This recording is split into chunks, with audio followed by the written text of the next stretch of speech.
세계적으로 찾아온 한파 때문에 별의별 일들이 다 벌어지고 있습니다. 이 한파는 우리 한국에까지 영향을 미치고 있습니다. 며칠 전에는 영하 8도까지 내려가는, 부산에서는 보기 드문 추위를 경험하기도 했습니다. 얼마 전에는 무려 500년을 산다고 하는 환도상어 2마리가 저 미국 동부 해안에서 얼어 죽은 채로 발견되었습니다. 보통 일이 아니죠. 저 강인한 상어가 얼어 죽다니. 수온이 무려 영하 12도까지 내려갔습니다. 물 밖으로 나오면 영하 20도에서 50도까지 가는 그런 혹한이 지금 계속 이어지고 있습니다. 이러다가 북극의 곰도 얼어 죽겠다는 생각을 하게 되었습니다. 겨울 한파가 이렇게 온 지구에 펼쳐지고 있습니다. 그러나 아무리 춥다고 해도 우리 인생에 다가오는 그런 혹한보다 더 하겠습니까?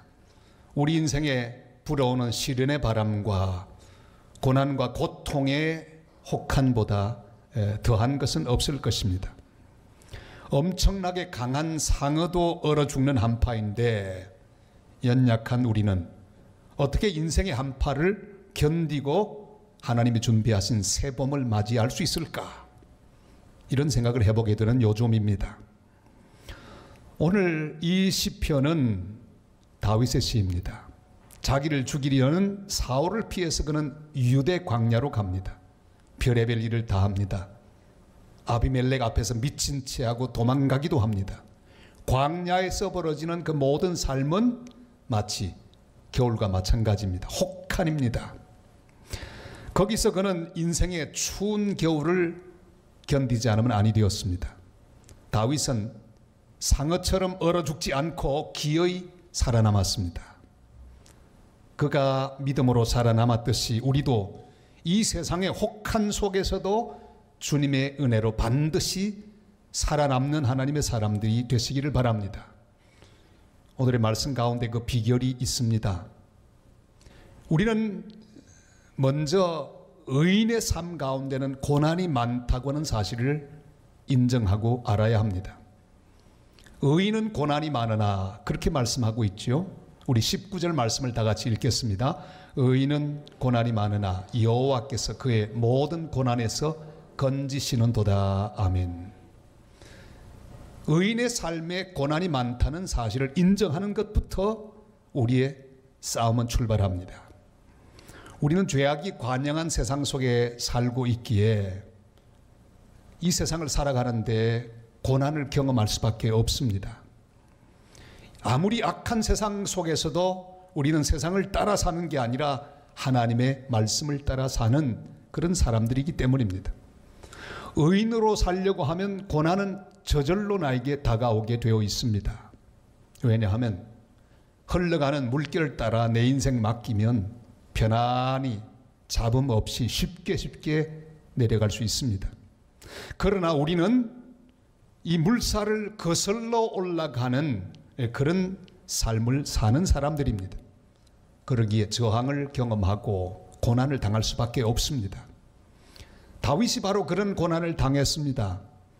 다윗이 경험한 모든 종류의 고난은 다 메시아 예수님을 예표하는 고난이었습니다. 메시아가 되기 위해서 구약에 여러 예언들이 있는데 그 예언의 내용들이 그대로 다 이루어지지 않으면 안 됐습니다. 메시아의 표식이 무엇입니까? 그것이 바로 고난입니다. 환영받고 칭찬받는 게 아니라 멸시받고 버림받아야만 했습니다. 채찍에 맞아야만 됐고 징계를 받는 것 같은 모습으로 드러나야만 했습니다. 옷 벗기움을 당하고 또 그 옷을 사람들이 제비 뽑는 지경까지 가야만 했습니다. 하나님이 미리 정해놓으신 메시아의 조건들이었습니다. 이사야 53장 3절을 보면 거기 잘 나오죠. 다 같이 읽습니다.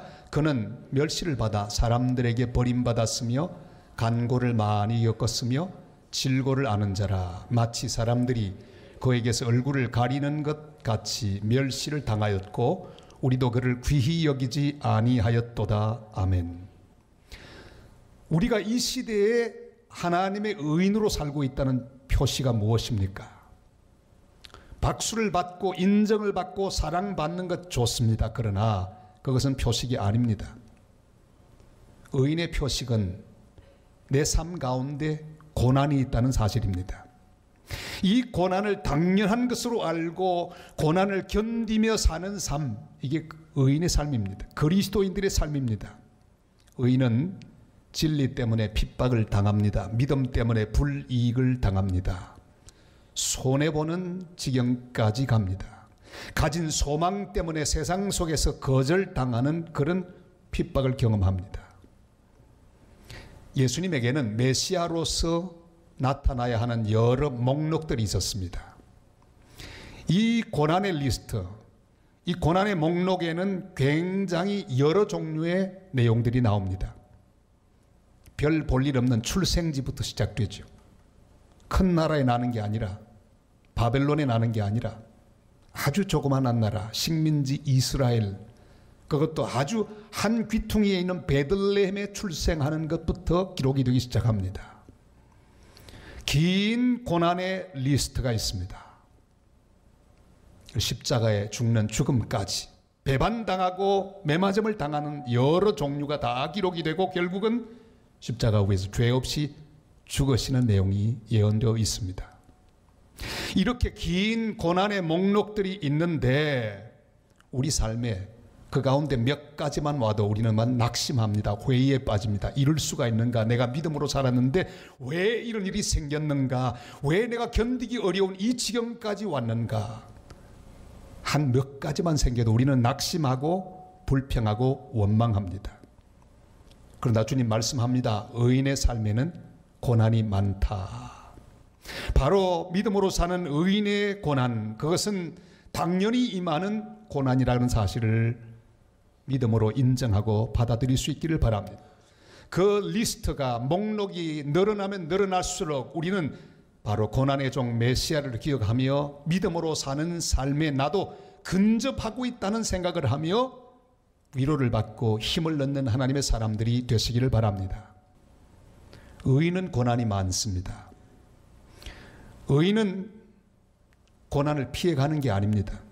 우리 주님의 의인, 고난을 면케하고 비껴가게 하는 것이 아니라 이 고난은 우리를 하나님의 의인으로 세워주는 표식이 된다고 말씀하십니다. 그러나 의인이 당하는 이 모든 고난 가운데 주님은 반드시 우리를 건지신다는 사실을 확신해야 합니다. 하나님은 의인을 고난에서 건지십니다. 시편 40편 1절 2절 말씀을 같이 봅니다. 내가 여호와를 기다리고 기다렸더니 귀를 기울이사 나의 부르짖음을 들으셨도다. 나를 기가 막힐 웅덩이와 수렁에서 끌어올리시고 내 발을 반석 위에 두사 내 걸음을 견고하게 하셨도다. 아멘. 야곱의 인생에 고난이 많았습니다. 그러나 하나님은 그를 13년의 고난에서부터 건져주셨습니다. 요셉은 깊은 웅덩이에 빠진 것 같은 인생을 살았습니다. 버림받고 팔리고 노예가 되고 죄인이 되었습니다. 억울한 삶을 살았습니다. 그러나 기어이 하나님은 그를 건지셔서 반석 위에 든든히 세워주셨습니다. 다윗은 광야의 시련 가운데서 신음했습니다. 사울의 추격을 당하고 죽음의 문턱에서 헤매이고 신음하는 때를 많이 경험했습니다. 그러나 때가 참에 그를 고난에서 건져주시고 왕으로 세워주셨습니다. 욥도 의인이었습니다. 죄가 없었습니다. 그러나 이유를 알기 어려운 고난이 그에게 임했습니다. 때가 참에 그의 모든 것을 이전보다 더 아름답게 회복시켜 주셨습니다. 다니엘은 의인이었지만 비난받고 모함을 받아 사자굴 속에 던져졌습니다. 그러나 하나님은 그를 그 고난의 굴에서 건져주셨습니다. 예수님은 완전히 십자가 위에 버림을 받으십니다. 그러나 부활의 영광으로 그를 무덤에서 건져주셨습니다. 의인이 부당하게 고난을 당합니다. 그러나 그것을 이상하게 여기지 마시기를 바랍니다. 의인의 표식입니다. 그렇지만 하나님은 그를 고난에서 건져주신다고 약속하셨습니다. 금년에도 믿음으로 살아가는 모든 성도 여러분들의 삶 가운데 당하는 고난 가운데서 두려워하지 마시고 하나님의 건져주시는 그 구원을 체험하는 한 해가 되시기를 바랍니다. 고린도후서 1장 9절로 10절이 이렇게 말씀합니다. 다 같이요. 우리는 우리 자신이 사형 선고를 받은 줄 알았으니 이는 우리로 자기를 의지하지 말고 오직 죽은 자를 다시 살리시는 하나님만 의지하게 하심이라. 그가 이같이 큰 사망에서 우리를 건지셨고 또 건지실 것이며 이후에도 건지시기를 그에게 바라노라. 아멘. 큰 사망에서 건지신 하나님, 조그마한 여러 시련 가운데 건지시고 또 건지시는 그런 구원을 우리에게 베풀어 주신다고 말씀하셨습니다. 김남조 시인, 제가 좋아하는 시인 중에 한 분인데 이분이 어느 날 자기 인생을 회상하며 고백하는 그런 글을 썼습니다. 자기 인생의 여러 사건 중에 1945년 8월 15일보다 귀한 날은 없었답니다. 일제시대를 경험하고 드디어 해방을 맞이하는데 너무너무 좋아서 미친 듯이 고함을 지르며 며칠 동안 뛰어다녔더랍니다. 행복하고 기쁘고 만족하고 하늘로 날아올라갈 것 같은 그런 기쁨 속에 그날을 맞이했습니다. 사람들을 다 용서할 수 있는 기쁨, 모든 고통을 다 잊을 수 있는 큰 기쁨이었다고 합니다. 그러다 5년 뒤에 6.25 전쟁이 일어나죠. 3년 동안 피난 다니며 죽을 고생을 다 했는데 그래도 힘들지 않았더랍니다. 왜요? 5년 전에 그날 그게 너무너무 귀하고 너무 기뻤어. 그게 어느 정도인지 저는 잘 모르겠어요. 왜? 그 뒤에 났기 때문에. 여기 예배하는 성도들 가운데 45년 이전에 태어나신 분들은 아마도 기억하시겠죠. 너무 기쁜 해방, 전쟁의 고통 가운데 있어도 그 기쁨 때문에 이길 수 있다고 하는 그런 고백을 읽으며 저는 마음속에 한 가지를 묵상했습니다. 이미 주님은 우리를 큰 사망에서, 죄와 사망의 권세에서 우리를 구원하여 주셨습니다. 큰 사망에서 건지신 우리 주님, 우리를 이 땅에 사는 동안에 당하는 모든 종류의 시련과 고난 가운데서 또 건지고 또 건져주실 줄을 믿습니다. 여러분, 이미 우리는 큰 사망의 고통에서 건짐을 받은 사람입니다. 주님이 건져주실 거예요. 조그만 여러 시련의 순간들마다, 고난의 순간들마다 주님은 우리를 건지시고 또 건지실 것입니다. 금년에도 주님이 어떻게 우리를 구원하는지 하나님의 구원을 믿음으로 바라보고 올해에도 주님이 도와주시는 그 도움을 받아 이기고 또 이기며 주님이 건지시고 또 건져주시는 그런 은혜를 체험하게 되시기를 바랍니다. 한 번은 기독교 TV를 보는데 크리스티라고 하는 한 자매의 간증을 보았습니다. 그는 사고를 당하고 심장이 멎게 되었습니다. 보통 심장은요, 뭐든지 한 5분 지나가면 이건 살아도 아주 사는 게 아니죠. 큰 상처를 입고 정상으로 돌아오기 어렵습니다. 그런데 심정지 상태 62분이 지나갔습니다. 1시간이 넘은 거예요. 그 죽은 거는 다를 바 없습니다. 그 사람이 살아날 수 있는 확률은 5,500만 분의 1. 이 죽은 거예요. 그러나 그 옆에서 친구가 부지런히 인공호흡을 했습니다. 그리고 주변의 사람들이 간절히 기도했습니다. 기적적으로 그는 다시 살아났습니다. 그리고 아무런 장애 없이 지금도 잘 살며 하나님께 영광 돌리는 간증을 하고 있었습니다. 여러분, 구원은 하나님 손에 있습니다. 사람들이 다 안 된다고 해도 하나님이 살리시면 살리는 거예요. 이 세상에 과거로 증명할 수 없는 일들이 많습니다. 지금도 인간의 상식을 벗어나는 수많은 하나님의 기적이 우리 인생 가운데, 역사 가운데 일어나고 있습니다. 어떤 상태라도 포기하지 마시기를 바랍니다. 하나님은 의인을 죽음에서 건지실 것입니다. 고난에서 건지실 것입니다. 하나님의 때가 아니면 절대로 하나님 사람은 죽지 않습니다. 우리는 병으로 죽는 게 아니라 하나님이 불러야 죽는 거 아니겠어요? 어떤 경우에도 낙심하지 말고 기도를 쉬지 않으면 구원하시는 하나님의 손이 개입하셔서 고난과 절망으로부터 우리를 건지시고 또 건지실 것입니다. 이런 복된 구원을 날마다 체험하는 하나님의 사람들 다 되시기를 주님의 이름으로 축복합니다. 의인에게는 고난이 많다고 하셨습니다.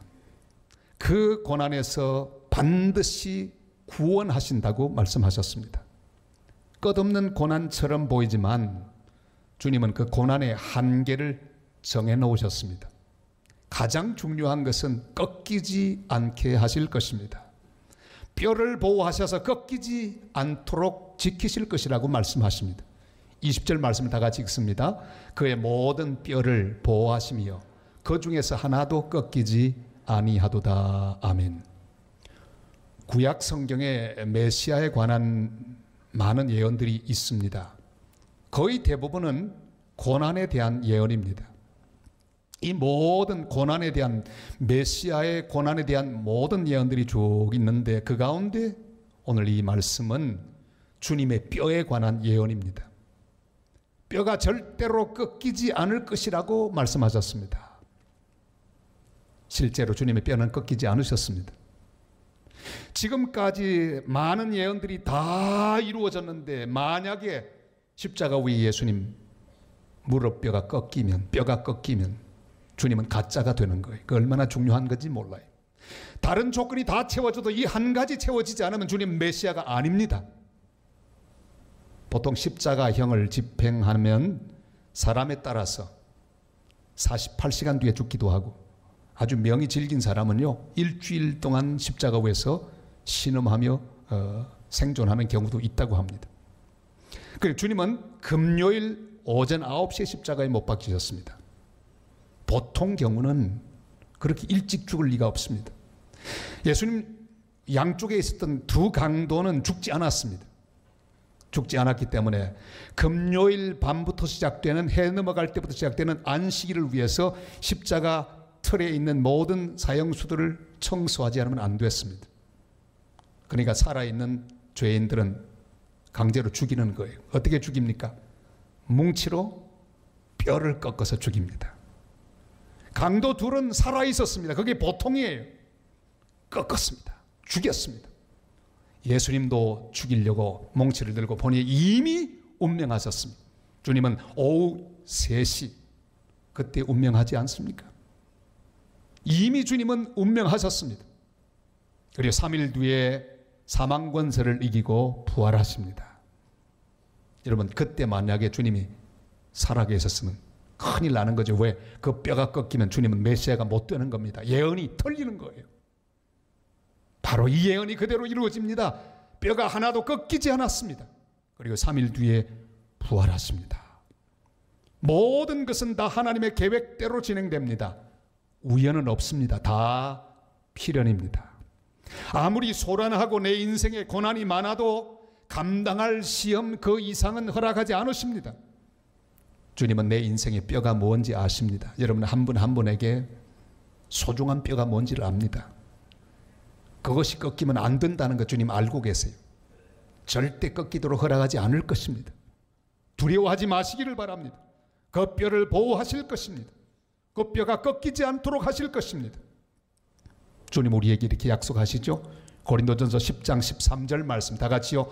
사람이 감당할 시험 밖에는 너희가 당한 것이 없나니 오직 하나님은 미쁘사 너희가 감당하지 못할 시험 당함을 허락하지 아니하시고 시험 당할 즈음에 또한 피할 길을 내사 너희로 능히 감당하게 하시느니라. 아멘. 하나님은 이미 정해 놓으셨습니다. 그 이상은 허락하지 않으십니다. 주님은 우리의 한계를 아십니다. 내게 가장 중요한 뼈가 무엇인지 아십니다. 하나님은 내 인생의 뼈를 보호하실 것입니다. 꺾이지 않게 하실 것입니다. 그렇지만 내가 지불할 대가를 지불할 각오를 하십시다. 고통의 대가는 기쁨으로 지불해야 합니다. 이 자연계에 보면 하나님께서 마치 소풍날 보물찾기 하면서 감추어둔 것처럼 하나님 메시지가 여기저기 숨겨 있습니다. 저 아프리카 리비아의 시골 메츠라고 하는 곳에 사는 물고기 가운데 페어라고 하는 물고기 있습니다. 블랙스톤이라고. 저 물고기 살았을까요? 죽었을까요?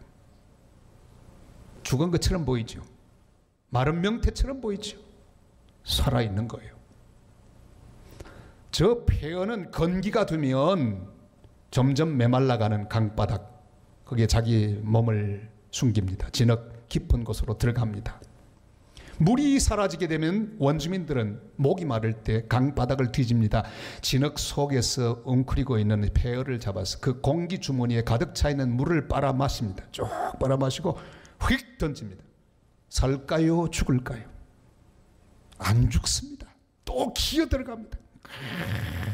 숨어서 있습니다.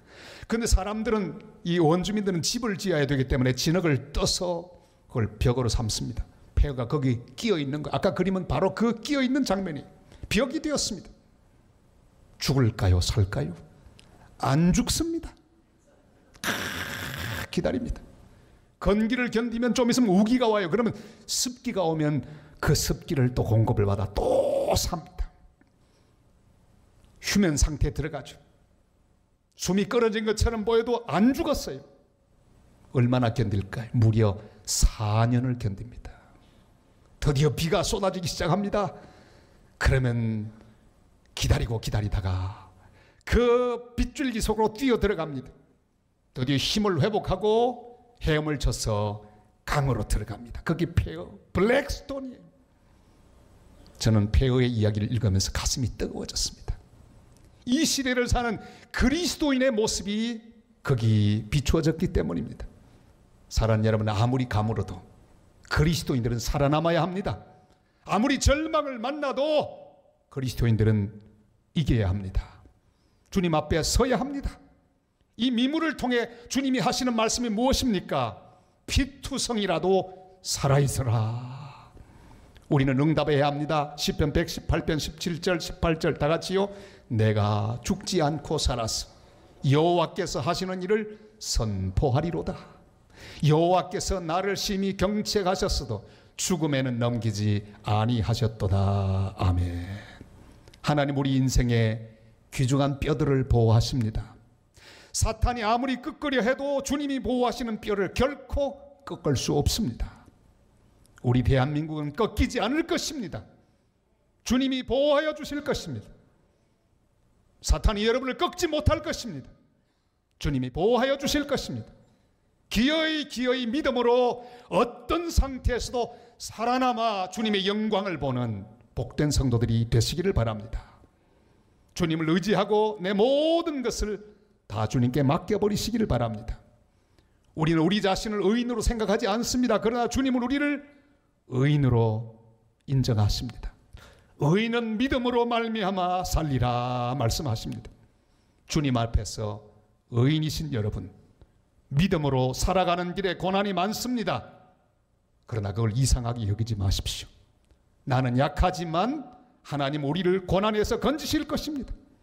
우리 인생의 귀중한 뼈들을 보호하여 주실 것입니다. 꺾이지 않게 하실 것입니다. 사명의 뼈, 비전의 뼈, 믿음의 뼈 꺾이지 않게 하실 것입니다. 어떤 경우에도 낙심하지 말고 포기하지 말고 믿음으로 일어서서 앞으로 나가는 복된 성도들이 되시기를 바랍니다. 우리 인생의 모든 적들은 주께서 담당하실 것입니다. 21절 말씀하죠. 다 같이요. 악이 악인을 죽일 것이라. 의인을 미워하는 자는 벌을 받으리로다. 우리는 믿음으로 이렇게 고백하면서 살아가야만 합니다. 시편 27편 1절로 3절 말씀을 다 같이 고백합니다. 여호와는 나의 빛이요 나의 구원이시니 내가 누구를 두려워하리요. 여호와는 내 생명의 능력이시니 내가 누구를 무서워하리요. 악인들이 내 살을 먹으려고 내게로 왔으나 나의 대적들, 나의 원수들인 그들은 실족하여 넘어졌도다. 군대가 나를 대적하여 진칠지라도 내 마음이 두렵지 아니하며 전쟁이 일어나 나를 치료할지라도 나는 여전히 태연하리로다. 아멘.